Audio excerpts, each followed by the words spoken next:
For as long as I can remember, I've been an avid player of Grand Theft Auto. One of the earliest memories of my life is spending hours doing that jetpack glitch in San Andreas' Ganton gym with my brother to try and find Liberty City like it was Candy Island. I also have vivid memories of making up games with my friend from across the street within San Andreas' 2-player mode, or doing the glitch in the opening cutscene that kills you to unlock every enterable interior in the world, or just simply causing chaos on the streets of Los Santos. These are legitimately some of my earliest memories because I've been playing GTA San Andreas since I was about 4 years old, and while I did spend a lot of time just messing around and having fun within this limitless sandbox, there were also many hours of many days spent playing through a good chunk of the first arc of the story over and over again since I didn't have a memory card for my PS2. But once I got one, I took things a step further and tried my hand at playing through the entire story, only to get stuck when I softlocked myself at the part where you were supposed to get a 3-star wanted level in the mission Mike Torino. But since I couldn't play the game without the no cops cheat, it wouldn't give me the stars, so the mission couldn't progress. Fast forward a few years to when I got GTA 4 for my 11th birthday. I had just gotten an Xbox 360 and couldn't wait to play online for the first time after watching my brother play Xbox Live for years. So of course, I had to get my fair share of dicking around in some free mode sessions before I dipped my toes into the story. But when I did finally get around to it, I had a great time as I walked through the shoes of Nico Bellic to kill some bad guys, hang out with some friends, and ultimately beat a Grand Theft Auto game for the first time. Then I played through the Ballad of Gay Tony, and I technically beat my second GTA game as Luis Lopez, and then my third when I played as Johnny Klebitz to beat the Lost and Damned shortly afterwards. Then of course, the time came to swing back around to San Andreas to finish what I started, and with the help of some cheat codes, I did exactly that. I finished my story.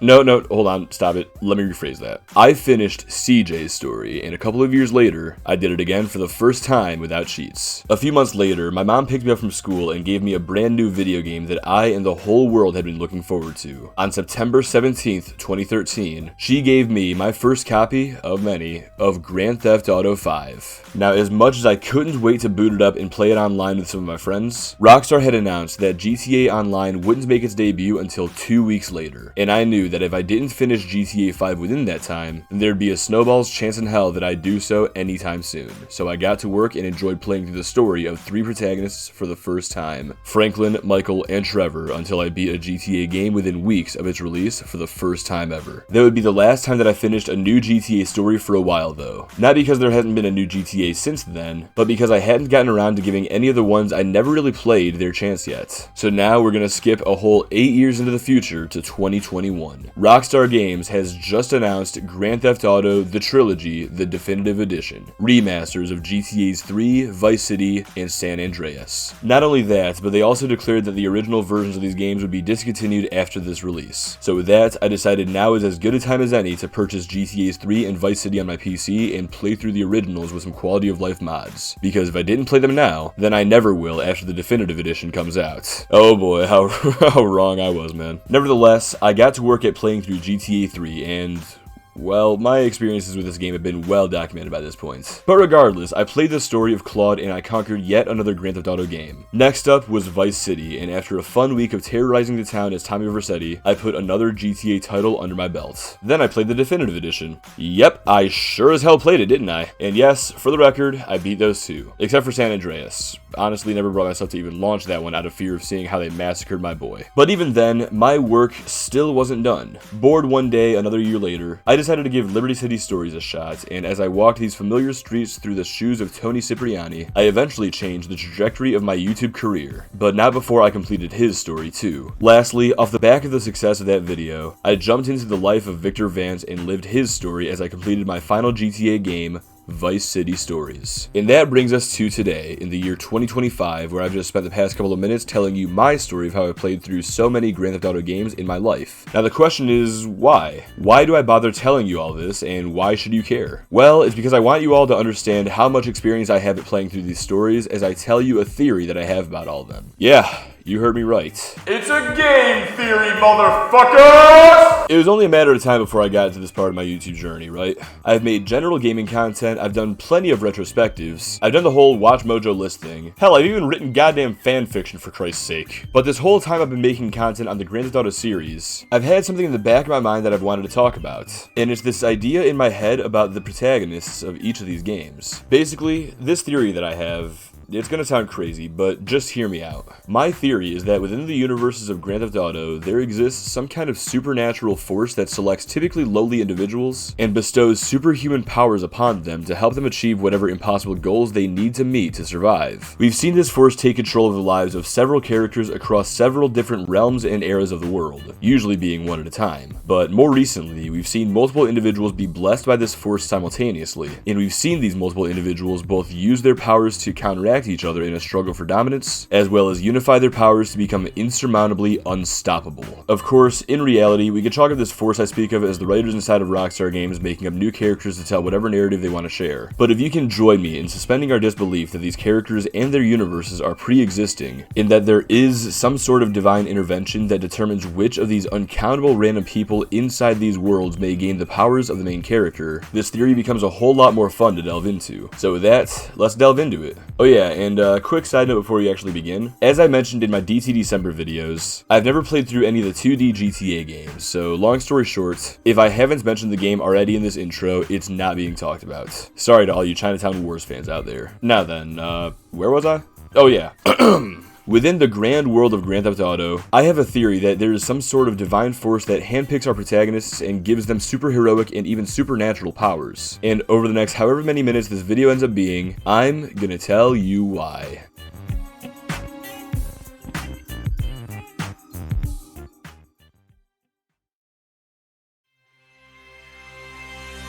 The year, 1980 something. The place, Vice City. The place, more specifically, this military base where this ordinary soldier named Victor Vance is currently being stationed. He reports to his commanding officer, Sergeant Jerry Martinez, and after a brief conversation, Vic's CEO requests him to recover a package for him. After receiving this quest, we officially take control of Victor Vance, and he officially becomes the first chronological protagonist in the 3D era of Grand Theft Auto. I'd like to emphasize here that we are taking control of Vic Vance. Up until this point in his life, he's been the one in control, but as of this moment, his will is ours, and everything he does from here on is only done under our command. Outside of cutscenes, of course. Sure, we're given prompts and objectives to follow, but really, we can make Vic do anything that the game allows us, no matter how out of character it may be for him. And at the end of the day, Vic is the one doing it. But regardless of whatever morally challenging scenarios we may feel like putting Vic through, he still has a story to be played, and throughout his story, he undergoes trials and tribulations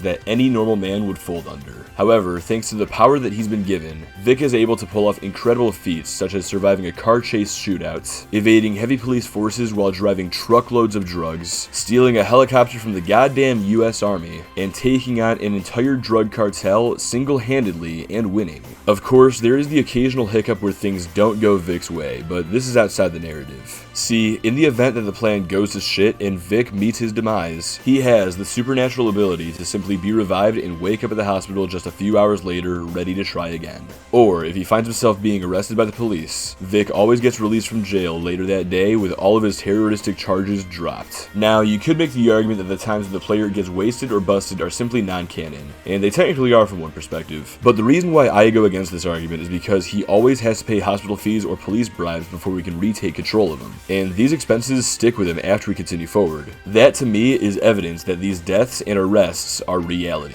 but thanks to Vic's protagonistic power, he merely shakes them off and moves on with his life. That said, while it's questionable on whether or not Vic remembers himself dying or getting busted, it's clear that nobody else in this world can recall these failures, as he'll simply come back to Lance's house or wherever the failed mission starts and experience the exact same interactions and begin the exact same scenario. Except when we retake control, we guide Vic away from the same mistakes we've already made and adjust the plan until we get it right, at which point we move on to our next task and go through the sequence all over again. Eventually though, the fun and games must come to an end, and after Vic ultimately accomplishes his goal of eliminating the Mendez brothers to avenge Louise and exterminating Jerry Martinez to satisfy his own revenge, his story reaches its bittersweet, destined conclusion. Thus, as he flies off into the sunset with his brother, Vic's identity as the protagonist ceases, and so too do the powers that came with such a role. But hey, it was a hell of a ride, right? I mean, through this journey, Vic started up his own successful crime family, outsmarted the DEA, loved, lost, met Phil Collins, and in the end,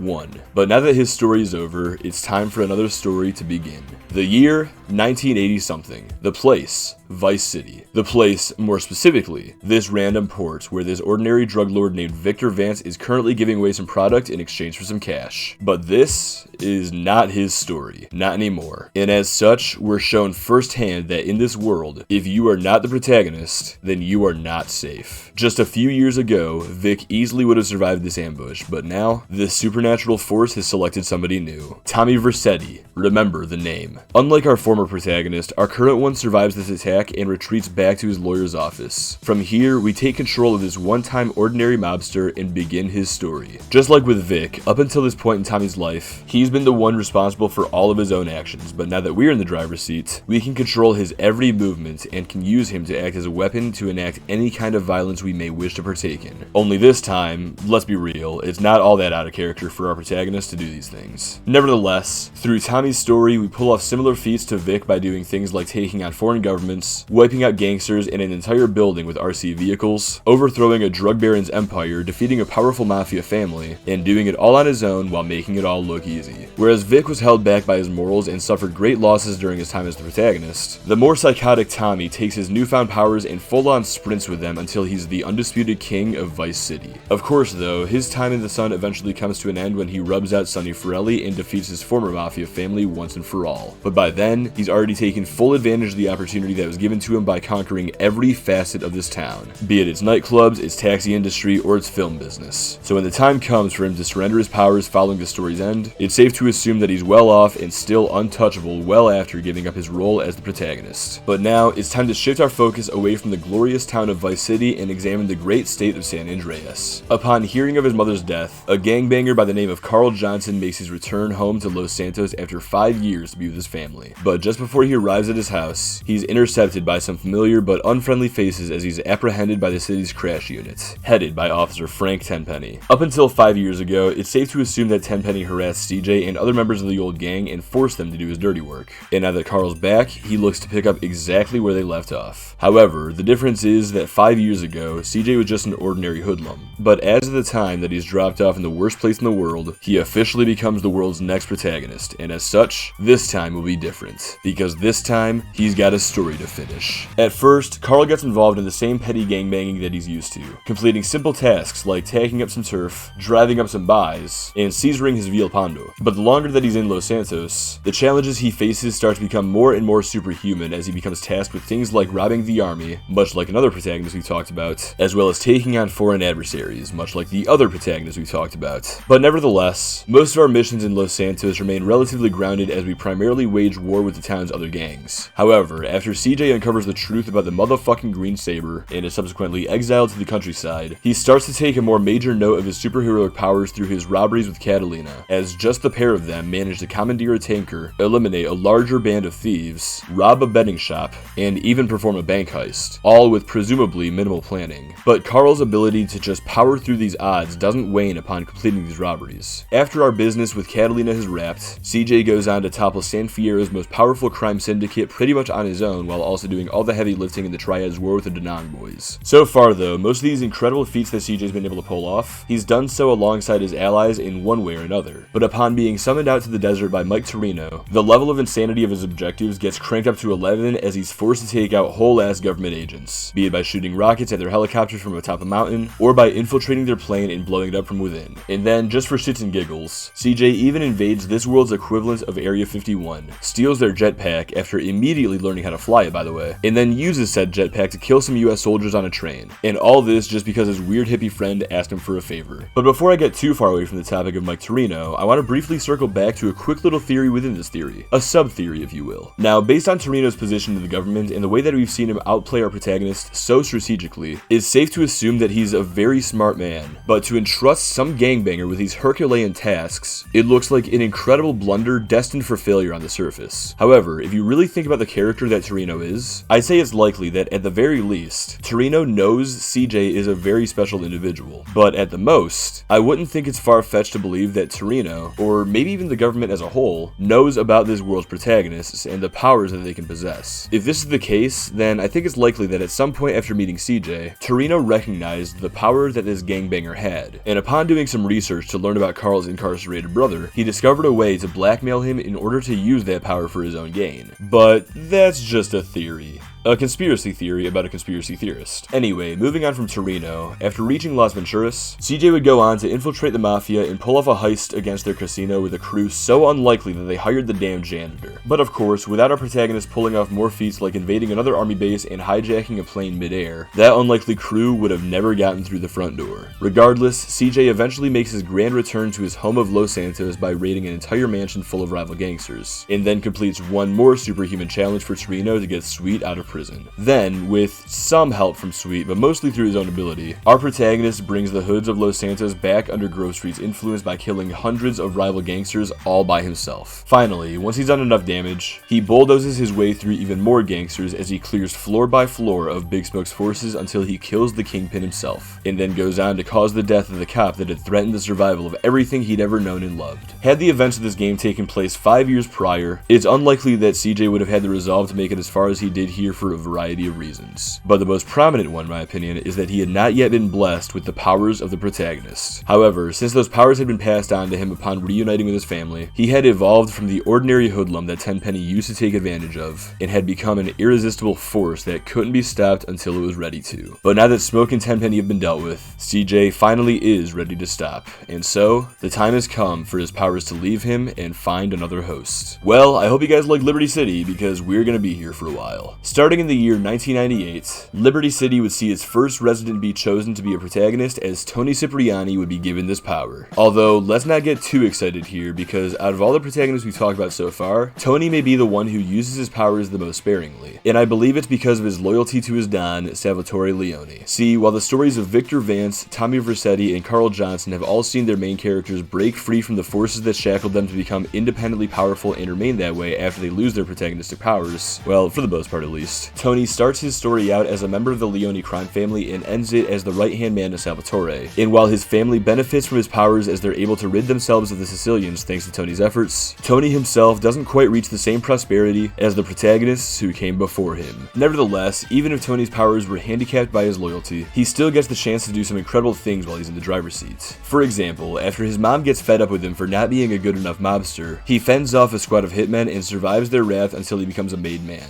Additionally, after being betrayed numerous times by Vincenzo, Tony eliminates his gang of chainsaw-wielding mobsters and finishes Vincenzo off to survive with his life intact. It's not just the numbers game that Tony excels at though, as he also manages to evade heavy police forces and jump the unfinished Callahan Bridge to get Salvatore to safety. Tony continues to act as the Leone's juggernaut against several of the town's gangs throughout the rest of the story, and it all comes to a head when he eliminates Massimo Torini to neutralize the threat of the Sicilian Mafia at the end of the game. After which, Tony settles down as Salvatore's most trusted ally as his protagonistic powers leave him. But through those powers, he was able to transform from a henchman who used to take orders into a boss who now gives them. And as fate would have it, he'd soon begin giving orders to the next man to assume the role of the protagonist. Enter Claude, a man who once upon a time had taken the crazy girlfriend of another protagonist before losing a race to him, who has now become the protagonist just in time for that girlfriend to shoot him in the face. Yeah, at this point, the only conclusion I can come to for how Claude survived being shot in the face with 2 pistols is simply because he's the main character. Regardless, unlike how Tony allowed his loyalty to Salvatore to be a hindrance to his power, as soon as we take control of Claude, we begin to see his superhuman abilities take form as he kills indiscriminately and simply refuses to be killed no matter the odds. Whether he's ordered to kill one particular target as well as anyone who gets in his way, or has to come out on top against 10-on-1 odds, as long as you give this psychopath a couple of bucks and the promise of more work, he'll give you his all. Just pray that someone else doesn't pay him more than you. Throughout Claude's story, we start off with minor enough tasks such as driving a few people around, but as the pace ramps up,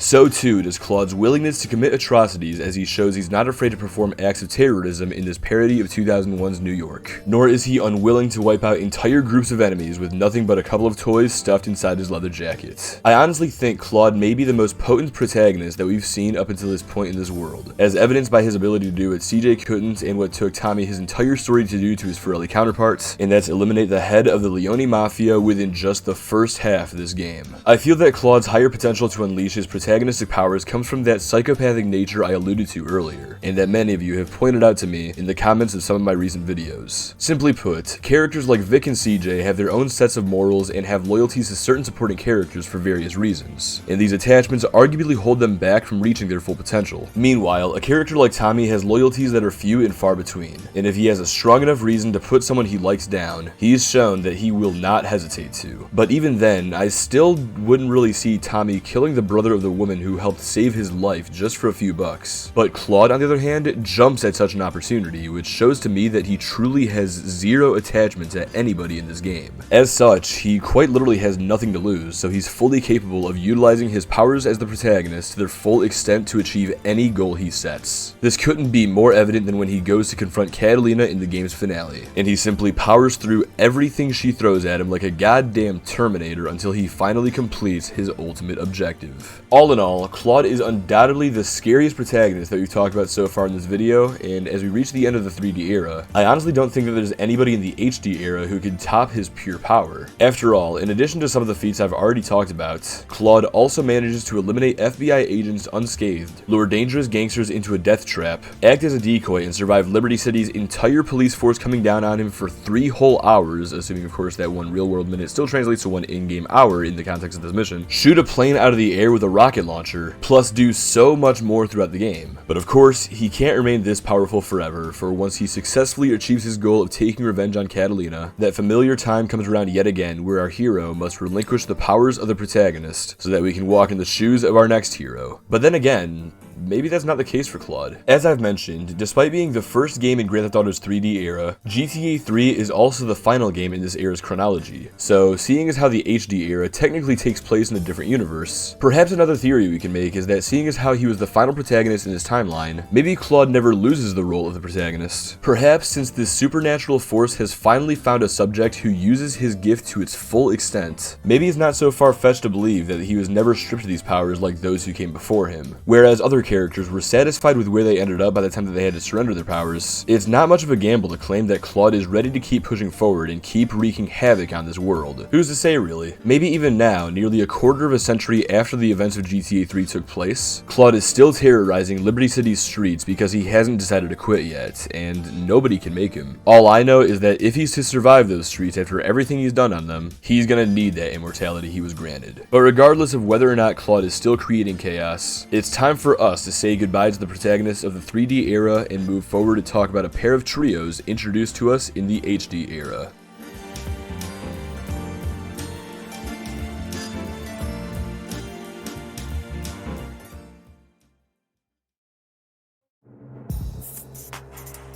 Like I said before, I hope you guys like Liberty City because now it's time to visit its HD era counterpart in the year 2008 as we enter the shoes of Niko Bellic, an Eastern European immigrant with a dark past who's just spent several months on a boat traveling to live the American dream with his cousin, as well as to achieve another more secretive goal. In a past life, Niko took part in the fighting of the Yugoslav wars where he had committed atrocities and was nearly killed by a traitor. But after almost 10 long years, he's tracked one of the men he suspects of betraying him down and has reason to believe he lives in Liberty City. This, of course, is the real reason why he moved here, to kill the man who ruined his life, and luckily for Niko, the omniscient force that decides who will get the awesome power to achieve their most unlikely of goals has selected him. However, for the first time in history, Niko isn't the only one this world has made into its protagonist. Only a couple islands away from the Bellic cousins' home lives a club of bikers hell-bent on their own survival, and unbeknownst to their leader, their vice president has also been chosen by the world to wield the powers of the protagonist, and his name is Johnny Klevitz. But that's still not it, because in between Niko and Johnny exists yet another protagonist, Luis Lopez. And through his story, he'll show that he'll do anything and risk everything for the people he cares about. Yes, for the first time ever, there are 3 protagonists simultaneously using their powers to progress through their own stories. And while their paths won't intersect often, there will still come times when their destinies reach crossroads, and we'll be there to witness what happens when an irresistible force meets an immovable object. But I'm getting ahead of myself. Yes, for one one reason or another, the universe has chosen to elect 3 individuals to wield the power of the protagonists, but we'll talk more about the consequences of such a scenario when that scenario becomes more relevant. For now, let's just focus on Nico. Much like the other protagonists, Nico is eased into his story with a few relatively menial tasks such as working for his cousin's cab company, fighting some low-level crooks, and working protection. But as we get a bit deeper into the story, this protagonist begins to take a few more skillful jobs like working as a hired gun and committing terrorism. Alright, can we ease it on the terroristic jobs in New York already? Seriously. But while performing these jobs, Nico's path indirectly intersects with that of Johnny as he's tasked with killing a member of the Lost MC. On the other side of the map, Johnny and his fellow members of the Lost have looked like an unstoppable killing machine as they take in whatever they want from whoever they want just because they can. And with Johnny on the front lines of their battles, who can really stop them? Well, with this protagonist nowhere around to save him, one of their brothers is slain by Nico, marking the first time when one active protagonist has stepped in the way of another. However, upon being led astray for Billy's personal interests, the Lost focus their energy towards taking revenge on the Angels of Death, who have been given the blame for the death of their comrade. After using his newfound abilities to destroy one of their chapters, Johnny reluctantly helps Billy recover some drugs from the clubhouse to build up the Lost treasury. But before we get there, the VP leads his men to victory in a bike raid against the Angels of Death and in a battle against an army of dirty cops, once again putting his new strengths to good use. Back on the eastern end of town, Nico finds himself on the back foot after putting his trust into the wrong man. After being persuaded into killing the head of the Faustin Mafia by the man who would succeed the throne, Nico is double-crossed by him and has to shoot his way through scores of men in order to survive. But even though he makes it out of this betrayal with his life intact, Nico and his cousin are forced into exile off the island as their only safe havens and broker are burned down. While this setback is devastating to the cousins, we've already seen that it's not uncommon for our protagonists to hit a roadblock such as this, and much like the men who came before him, Nico quickly bounces back as he finds more work where he can put his sharpened skills to use by single-handedly taking out entire groups of gangs in exchange for some cash. It's not long before his skills are noticed by Bohan's kingpin, Elizabeta, and is employed to give his aid to his fellow protagonist Johnny to help him sell those drugs he acquired earlier. Much like how we'd seen the first time that an active protagonist had negatively influenced another earlier, this right here is the first time that we'll see 2 active protagonists work together towards a common goal. Unfortunately for them though, this drug deal doesn't exactly go according to plan as it turns out to be a sting, but thanks to their individual abilities, the 2 of them are able to shoot their way through several news officers and live to see another day before their paths branch away from each other once again. From here on, the 2 continue through their own stories without much overlap. While Nico is busy killing gangsters and news officers, cleaning the streets for crooked cops, and fighting a proxy war between mafia families along the streets of Algonquin, Johnny is using his powers to help his gang as best as he can, as he gives his aid to a corrupt politician by powering through a police escort to kill his uncle, as well as by infiltrating a police station to free a bunch of prisoners. But while these 2 may remain distant from one another for the time being, Nico's path is about to cross with the 3rd protagonist for the first time. While Luis Lopez is depositing the money from his boss's nightclubs at the bank, the place is suddenly robbed as Nico takes part in a heist. And while neither man is really affected by the other's presence here in the grand scheme, it's still a noteworthy moment as this is the time and place in which Luis joins the others as an active protagonist within Liberty City. Up until this point, he was just another resident of the town trying to survive in this town. But from this point on, he's been blessed with the ability to thrive in it instead. But that's only if he uses his powers effectively. At the very start of his story, Luis eases into the role by simply allowing us to meet his closest contacts. But by just his 2nd mission, we already find ourselves in some deep shit as we have to evade a gang of mobsters in nothing but a golf cart. Then, just as in Johnny's story, we have a brush with another protagonist's path as we have a brief encounter with a lost president before having to fight our way through a building full of triads. Around this time as well, Johnny attends a meeting with said triads in an effort to sell those drugs from earlier. But as revealed in Luis's story, Billy double-crosses him here and tries to sell him out, only for Johnny to survive another fight against unwinnable odds while Billy gets arrested. Back to Luis now, as he continues to make contacts in this town and does his best to please them to ensure his and his boss's survival, he starts stepping into waters not treaded by his fellow protagonists as he becomes tasked with things like stealing a military-grade helicopter and sinking a yacht with it, fighting off police while climbing a skyscraper, and shooting down and stealing a news tank. As much of a badass as Nico's shown himself to be so far, and as tough as Johnny's been in his own right, I think these 3 missions alone show that Luis may be the most powerful of the 3 protagonists. But there's still plenty of time time left in all their stories, so let's not make any certainties yet. Switching back to Johnny now, with Billy incarcerated, he takes over as acting president and does his best to lead his gang to prosperity by taking jobs from a few contacts in the city. In one of these missions, he shows off some more of his ability to survive as he fends off a barrage of law enforcement with nothing but an auto shotty. In another one of these missions, however, he inadvertently crosses paths with Nico in another indirect manner as he kidnaps Roman in order to keep his girlfriend safe, which in turn brings out some of Nico's superhuman skills when he mows down floors of men en route to saving his cousin. Another one of these missions Johnny performs is for Ray Bacino, where he crosses paths with the other protagonist, Luis, in a more direct manner when he ambushes a deal, killing Tony's boyfriend to retrieve the diamonds while Luis kills several Laws members pursuing him. All of this leads to the Crossroads of Destiny, where all three of our protagonists' stories meet at the Libertonian Museum. As Nico and Johnny look to sell the diamonds, Luis interrupts the proceedings by shooting up the meat, forcing the former two protagonists to retreat.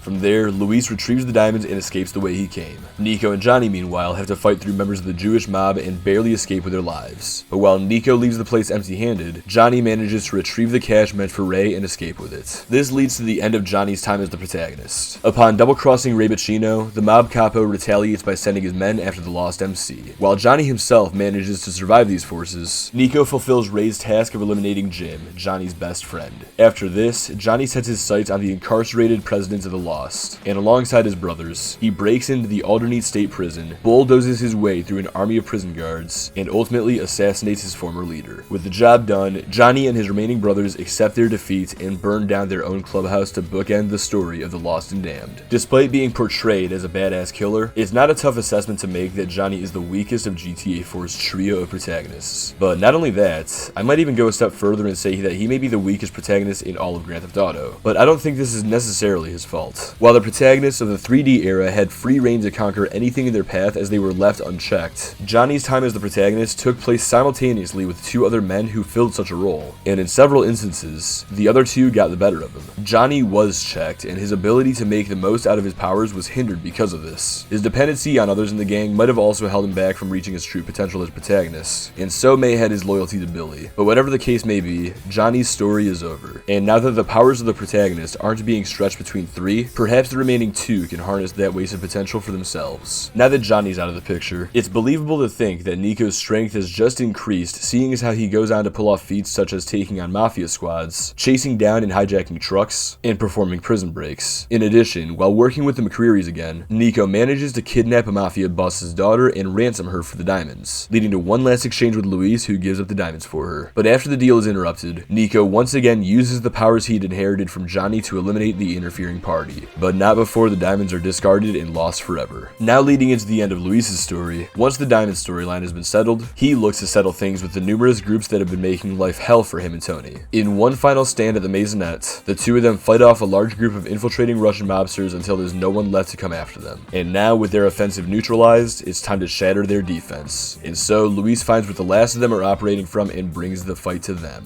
single-handedly wiping out any remnants of the Russian mafia that could pose a threat to him and Tony. Once these forces are dealt with, all that's left is to cut the head off the snake. So after chasing down Ray Bulgarin's plane on the runway, Luis shoots him, survives a grenade that blows up the plane somehow, and parachutes all the way to Duke's to say goodbye to Tony. After this final meeting, Tony passes his clubs along to Luis before leaving town. And on this positive note, Luis's story comes to its end. While Johnny was held back by many factors like dependencies and loyalty, Luis didn't let these types of things stop him from reaching his potential as a GTA protagonist. Luis didn't let a deceptive leader use him for his own personal gain, nor did he depend on his friends to help him get through his binds. Instead, Luis's leader was more of a family member that he would do anything for, and he proved he would do anything for him as he pulled off insane feats like taking on Noose and rival factions, as well as performing death-defying stunts just to survive. I made the claim earlier that Luis may be the strongest of the three protagonists in this game based on the inhuman antics he was able to power through, but after witnessing the finale of his story, I fully believe that to make this claim is to make a very safe bet, and considering he arguably gets the best ending out of all three protagonists, it might be fair to say that his strength was rewarded with prosperity, very much like the strong protagonists who came before him. But with Luis's story finished, it's time to return to end things where they began, and that's with Niko Bellic. Once again, now that the Diamond story has wrapped, it's time to wrap up some other storylines that have been building since the start of this game. First off, after doing some work for the government, Niko is rewarded with a meeting with the man who betrayed him nearly 10 years ago, Darko Brevic, where, depending on the player's choice, he either kills him or leaves him to let him erode on the foreign streets of Liberty City. Typically, this is where we would see our protagonist's story end as he he's achieved the main goal that he's had since the start of the game. But we've still got another loose end to tie up in regards to Dmitry Raskolov, the man who smoked the cousins out of Broker near the start of the game. Again, depending on the player's choice, Nico can either perform a deal in which he's betrayed by Dmitry again, or he can seek revenge and kill Dmitry on the same boat that brought him to Liberty City. Regardless of this choice though, one way or another, Nico must fight his way through scores of men yet again en route to achieving his goal, a feat that no normal man would be able to accomplish. But again, if Nico were to cast his revenge upon Dmitry here, you might assume that the story would reach its end at this point since yet another long-term goal has been achieved. And if there's no other goals like this remaining, then why would the story continue? Well, it's because much like just about every other protagonist that came before him, our current protagonist has still yet to suffer major loss. With either the deal completed or a revenge sought, the time comes for Nico to attend his cousin's wedding, where either his flesh and blood Roman or his one and only Kate is killed. This gives our protagonist that one last goal he needed to end his story, and that's to avenge his loved one. After taking the time to build up his armory, Nico's allies track down the men responsible for taking the life of Nico's family, and following an extensive car chase, our protagonist finds the Pegarino crime family, and through his rage-laced power, he manages to mow through them all until he finds either the man who had his cousin killed or the man who killed his love. He then chases that man up to the roof, where he continues to bulldoze through the opposition's army until the chase leads out to sea. Once there, Nico performs one last death-defying stunt as he takes control of his friend's helicopter, and continues the chase on to Happiness Island. Then, after defeating the last of his opposition's forces, Nico finally puts an end to either Pegarino or Dmitry, ending his story on a victorious note, but one that wasn't worth the cost. Nico's story as the protagonist is undeniably the most unique one, seeing as how he shared the power of the protagonist with two other forces within the city, and while all three men represented the protagonist of their own stories, they viewed the others as their own antagonists. Never before has this power been split between three opposing forces, but it was in Liberty City that we saw the results of such a scenario, and it's fair to say that in the end, only one of these forces truly got the ending deserving of a hero. But now that all three of their stories have concluded, the time has come again for them to pass on their abilities to whomever shall claim them next. 5 years later, the supernatural force would make its presence felt yet again, as it would select 3 more candidates to wield its great power. But this time, rather than pit them against each other, it would align them all as an unstoppable mega power. So as we leave our 3 protagonists of Liberty City behind, let's now move forward to talk about our next 3 in our return to Los Santos. Starting off by going back in time to the prologue, we're introduced to Michael and Trevor as we're placed right in the middle of their ongoing heist. Now, this is a bit of a weird scenario within my protagonist theory, given how these two are only temporarily given the powers of the main character, just to have them revoked shortly afterwards, and then to have them returned almost a decade later. Maybe it's because the omniscient force that exists in this world knew it needed to step in to ensure these two's story could be lived later on, and that without its divine intervention, something could have gone horribly wrong for one or both of our future protagonists, and they could have suffered the same fate as Brad and the local yokel. And considering how Brad happened to step in front of Trevor at such a fateful moment, as well as how Trevor managed to fend off and escape the police on foot after everything went to shit, this is the only reasoning I can really come up with for this prologue discrepancy. Nonetheless, catching back up to the present day, we take control of this world's first protagonist in 5 years, Franklin Clinton.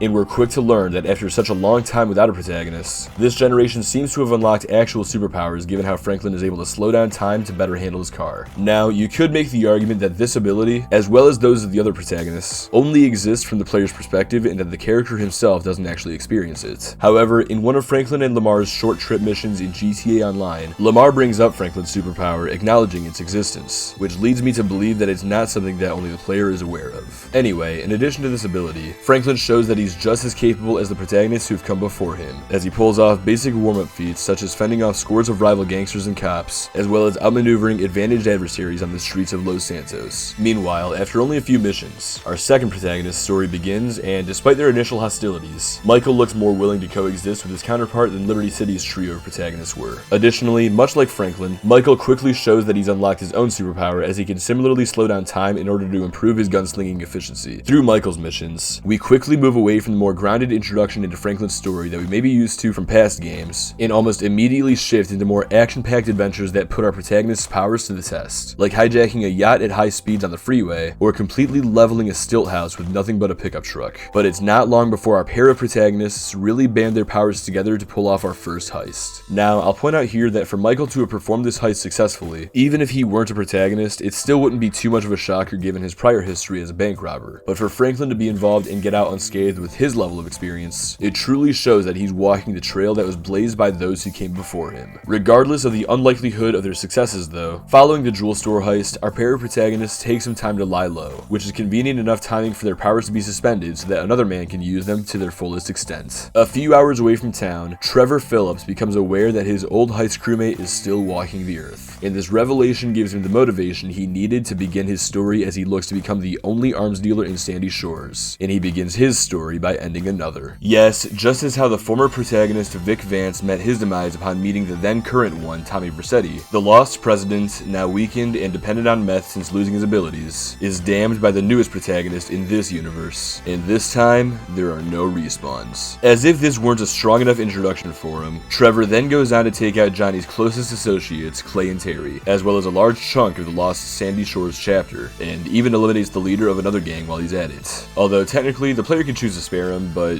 who ever really does, let's be honest. But again, if that wasn't enough damage yet, Trevor spends the next few missions waging war as a one-man army against the county's top drug suppliers, essentially taking them all out to become the only distributor in Sandy Shores. And he uses his own unique superpower of being too pissed to die to help him do it. With the threats of the Lost, the Aztecas, and the O'Neills all neutralized, we see Trevor arrive in Los Santos to reunite with his old pal, after which all three protagonists are once again playable. From here, Trevor's superhuman strength seems to get toned down a bit as he doesn't quite keep up the same pace that he was sprinting at in Sandy Shores. But nonetheless, once all three of our main characters are united, they're quick to put their skills to use as they become tasked by the IAA with kidnapping a suspect from the FIB. To do this, Michael basically James Bonds his way into the skyscraper to recover the package while Franklin snipes moving helicopters out of the sky as Trevor outmaneuvers them. Again, considering the fact that this is just a ragtag group of a gangbanger, a retired bank robber, and a psychotic drug dealer, pulling off this kind of operation is quite the considerable feat that no normal trio would be able to accomplish. From here on, our team of protagonists continue to pull off pretty crazy stunts, either on their own where they can be quite formidable, or by working with one another where they can be unstoppable. Whether it's by fighting their way through countless enemy gangsters to escape the hood, holding out against an army of cops and noose to steal government funds, or robbing a private army of a super weapon and giving it back. When our band of heroes work towards a common goal, they show time and again that there isn't a force on this earth powerful enough to stop them, save maybe a nuclear blast. Hell, even the goddamn army tries to stop them at one point to no avail. As a matter of fact, the only thing that seems to be capable of suppressing one of our protagonists is another one of our protagonists, as in the mission Bury the Hatchet, we see the triads that Trevor had pissed off get the better of Michael after the two had a near deadly altercation. Now, I'm gonna get into another sub-theory again here and say that the hostility between our two protagonists here played a role in Michael's capture. I say that because that supernatural force that I've spoken of has historically seemed to prefer those who don't hold back when using the abilities it's given them. And in this moment where Trevor and Michael have their standoff, I'd like to believe that this was an example of that force choosing one of them to prevail over the other, much like how we'd seen numerous times back in GTA 4. And given Trevor's unhinged nature that he's exhibited so often up to this point, I'd hazard a guess that this force chose him to survive and left Michael to whatever fate he may suffer. After this point, Michael essentially loses his powers as a protagonist since he is no longer playable. But thanks to Franklin's efforts to rescue him, Michael is ultimately saved and regains his abilities. Through the next portion of the game, we see our boys pull off more feats against the government as Franklin and Michael lead a raid on the FIB. But then we see Michael single-handedly mow through dozens of FIB agents, IAA agents, and Merryweather soldiers until he's joined by Trevor, who gives him some aid. We then see a temporary truce be made between the two so that they can perform the big one later on, which leads us into the final heist of the game where our band of thieves rob one of the most secure banks in the world, the Union Depository. And since they've already proven themselves to be an unstoppable unit when they're all on the same page, they make it look like a cakewalk. Before they can enjoy their earnings though, Franklin is approached by a few of the game's main antagonists and faces a choice: to kill Trevor, to kill Michael, or to risk it all and save them both. Although the former two options are non-canon, let's just take a second to entertain them. Like I concluded earlier, the only thing in this world that can suppress one protagonist is another. And while we've seen former protagonists be exterminated in the past, and while we've also seen active ones' progress be hindered by their counterparts, we've never seen an active protagonist actually be taken out. But in these alternate timelines we're about to discuss, that's exactly what happens. In ending A, where Franklin opts to end Trevor, he calls up Michael and gets him on board ahead of meeting up with him. This is important because, as we saw earlier when Trevor and Michael faced off in North Yankton, Trevor has already shown that in a one-on-one standoff against another protagonist, he is capable of prevailing due to his favorability with that omniscient force. With that in mind, it's fair to believe that had he only been dealing with Franklin here, Trevor probably would have come out on top. However, since our third protagonist, Michael, teams up against him, the scales are successfully tipped, and our duo that we performed our first heist with back at the start of the game emerged victorious against him. In the other alternate timeline, meanwhile, Trevor refuses to take part in Franklin's plot to take out Michael, leaving it as a one-on-one. showdown. Now, if this showdown were to have taken place near the start of the game, our end result would most likely be different, and not just because of Franklin's lack of real combat experience. See, back at the beginning of our story, Michael was a bitter and angry man who hadn't really grown from the person that he was when he betrayed his old heist crew. So it wouldn't be shocking if he was still in that headspace where he'd do anything necessary to preserve himself. But by now, he's shown himself to be more of a loving husband and father in his dysfunctional family. And you could argue that he may have lost some of his ruthlessness given his friendship with Solomon Richards, and how he started to choose more peaceful methods to get what he needs. Or at least tries to in Molly's case. Franklin, on the other hand, has grown from a gangster trying to move up the totem pole into an established criminal living in the Vinewood Hills. He moved up from following Michael around and taking his advice to practically leading the charge when getting the cars for Devin Weston. And by agreeing to kill Michael to save himself, I believe that he earns more favor from the omniscient force by proving to it that he'll use his powers to do anything necessary to achieve his goals. In short, by the time these two meet in Ending B, Franklin seems to have become the stronger protagonist, and so, when the time comes for one of them to prevail over the other, that supernatural force picks Franklin to push forward and retire into the new life he's built for himself by becoming the ruthless killer his mentor taught him to be. One extra little detail I'll add in here is at the end of Fresh Meat when Michael explains to Franklin why he stabbed Trevor in the back, saying that one day you wake up and your legs just give. Well, when Franklin kills Michael, he goes on to call Lamar and tell him the same thing. Michael told Franklin that he would understand him one day, and it's clear in this moment that Franklin does as he becomes the man that Michael became 9 years ago. But as poetic of an ending this one is, it's not the one that truly matters. In our true ending, Franklin rallies the troops, and alongside his fellow protagonists as well as Lamar, our heroes survive an onslaught of FIB agents and Merryweather soldiers, taking on every last bit of offense their antagonists can dish out before issuing a counterattack. After outlasting their forces, we track down all 4 of our main antagonists, and upon dividing and conquering to eliminate 3/4 of them, Trevor does what Trevor does best before he captures the final antagonist, and as a truly united force, our 3 protagonists push him off the cliff to put an end to their collective story. Throughout GTA 5, the powers and capabilities of each of our protagonists seem to fluctuate as they progress through their stories and as their characters develop. As I talked about in Ending B, Michael starts off as a strong main character who doesn't care who he has to hurt to get his way, while Franklin is more or less just a hoodlum who's struggling to move up in the world. But by the end of it, these two's levels of strength seem to flip as Michael softens up, while Franklin uses his power to their fullest extent to protect the ones he cares about. Trevor, on the other hand, while he has an explosive enough introductory chain of missions, he never quite tops them after his arrival in Los Santos, and I believe it's because he had to share his power with the other 2 after this point. That being said, I still believe he's the strongest protagonist of the 3, seeing as how there are very few boundaries he won't cross to get what he wants. Is he the strongest protagonist in all of Grand Theft Auto? No, I think that title still goes to Claude, but if Trevor were to abandon his attachment to the people he cares about, then I think it could be a different story. With that being said though, even though none of our protagonists may be the strongest of all time on their own, they've certainly proven that when they work together, their strength excels over the most powerful forces in the world. But as powerful as they were, now that their story is over, it's time again that our protagonists give up their abilities so that they may be passed on to their next inheritor. Though you could try to make the argument that since there hasn't been another GTA game since 5, perhaps these 3 are still being allowed to cause chaos throughout San Andreas, much like Claude may be in Liberty City. But I won't make that argument this time because, believe it or not,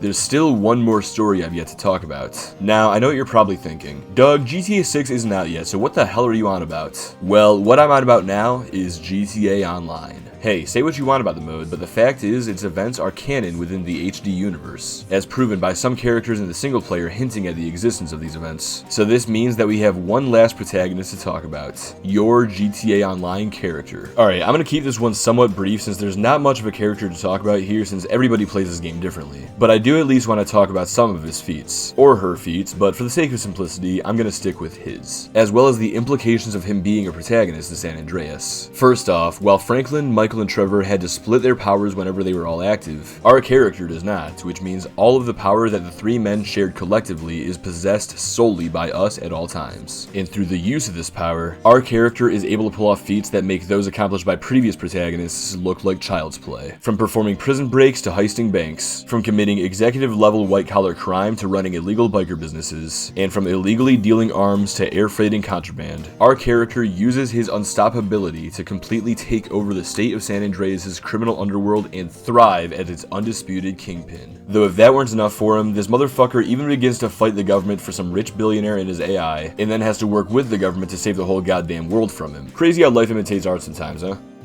Hey, I see you writing your political comments. It's just a joke.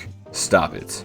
Nobody fucking cares. Anyway, where was I? Oh yeah, we literally saved the fucking world. This lowly criminal who couldn't even afford jeans when he moved to Los Santos just saved the world from, like, Facebook or something. Ain't that just fucking crazy? Alright, that's definitely the most insane stunt our character pulls, but he still somewhat keeps up with the insanity for a bit longer as he wages war against the new casino in town, canonically robbing it an ungodly number of times. And he manages to wage a war offshore as well when he robs the fuck out of the island of Cayo Perico. From here on, though, our protagonist starts getting into more tame matters as he opens up an auto shop and helps Franklin save Dr. Dre or some shit. While we're on the topic of this DLC though, let's briefly talk about these short trips where Franklin and Lamar invite our character and his friend to smoke some LD organics. And while they're experiencing its effects, we quite literally watch as our character's role as the protagonist transfers over to either Franklin or Lamar depending on our perspective, either allowing Franklin to reprise his role and use its powers once again, or allowing Lamar to experience these powers for the first time. I could go on and on about the feats our character pulls, but even if I get around to talking about the most recent DLC, this video is going to be dated when the next one drops anyway, so I'm just going to assume you all get the point by now. Through all of the jobs that our GTA Online character manages to not just survive, but successfully pull off, I think it's safe to say that he may actually be the strongest protagonist that this series has ever seen. And the fact that this omniscient force hasn't stripped him of his powers after he's held them for well over a decade ought to be a testament to that. However, considering how his jobs have become much more tame over the past several years, it might not be too far-fetched to believe that he's slowing down and becoming softer like previous protagonists. And if that's the case, perhaps his time in the sun could be coming to its end. But even if his time ends soon, it's safe to say that he's had a hell of a ride up until this point. And I don't think he'll be too disappointed when the time comes to hang up his boots and settle down with his millions upon millions of dollars.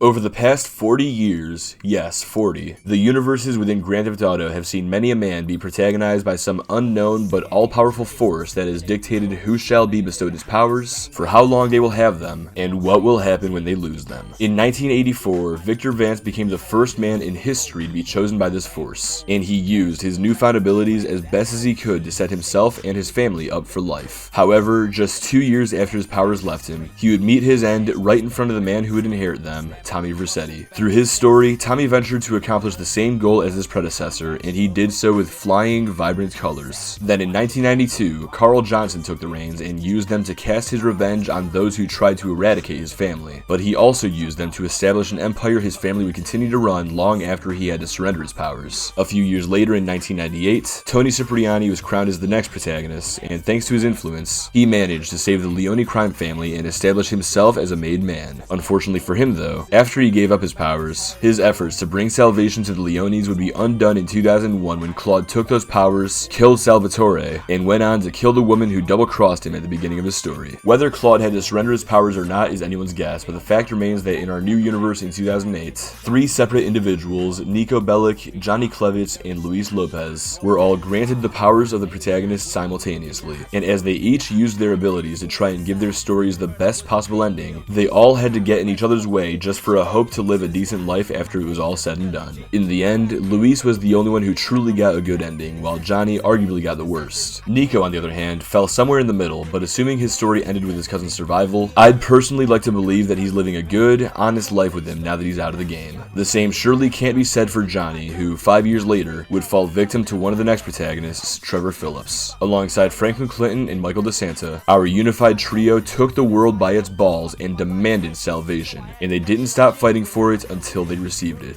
Finally, once those 3 gave up their split powers, our GTA Online character took them all and used them to become a force so unstoppable that they couldn't even be kept down by a blast from the goddamn Death Star. And since nothing yet has come by to force him to stop, he's continued terrorizing San Andreas for well over a decade. And while he has shown signs of slowing down, it's safe to say that for now, he's still got a lot left in the tank. But while that omnipotent force has blessed so many with its godly powers, it hasn't been hesitant to show that those who spit in its face by not daring to go full throttle with their newfound abilities, they can be made into an example of what happens when you fail this force by being unable to do what's necessary, or by not achieving the victory they were meant to receive. However, those who do seek to take full advantage of their potency are rewarded with prosperity, and in some cases, they may be rewarded with true immortality. Whether or not anyone outside of the protagonists know of this force's existence, or even if the protagonist himself realizes the powers he possesses, it can all be debated. But if if you're still with me after all this, then I think you and I may be able to agree that the existence of this force is real within this realm. Or at least, it is in theory. A game theory. Yeah, no, fuck that. Anyway, on that note, what's your opinion on this theory? Like I said near the start of this video, this theory is something that's been rattling around my head for quite a while, and it's just something that I felt the need to share with you guys. Whether or not it has enough merit to possibly be true, that's not for me to say, but regardless, I'm just glad that I've finally been able to share these thoughts, and I can only hope that these thoughts were coherent enough for you all to understand whatever the fuck I've been on about for however long this video has been. All I know for sure is that I'm glad to finally be done writing this script. I'll be straight up with you guys, I've been writing this thing for well over a month because it's something that I've been trying to get just right, and the pressure of that has been stressing me out quite a bit. So I'm just hoping that all this ends up being worth it in the end. Even if it's not though, and this video ends up being a flop, this was still a fun idea for me to explore, and again, I'm just glad that it's finally out of my head. Alright, I feel like I'm just talking in circles now, so I'm just gonna start wrapping things up. Well, actually, just before I do, there's one more thing I wanted to talk about very quickly. For those of you who have been watching my content for at least the past few months, you'll probably recall my DT December series where I counted down my top 12 GTA antagonists of all time, and if so, you may also recall that I held a giveaway during that series. Well, I'm proud to finally announce that somebody has won that giveaway. And before you freak out, no, it didn't take 2 whole months for somebody to win.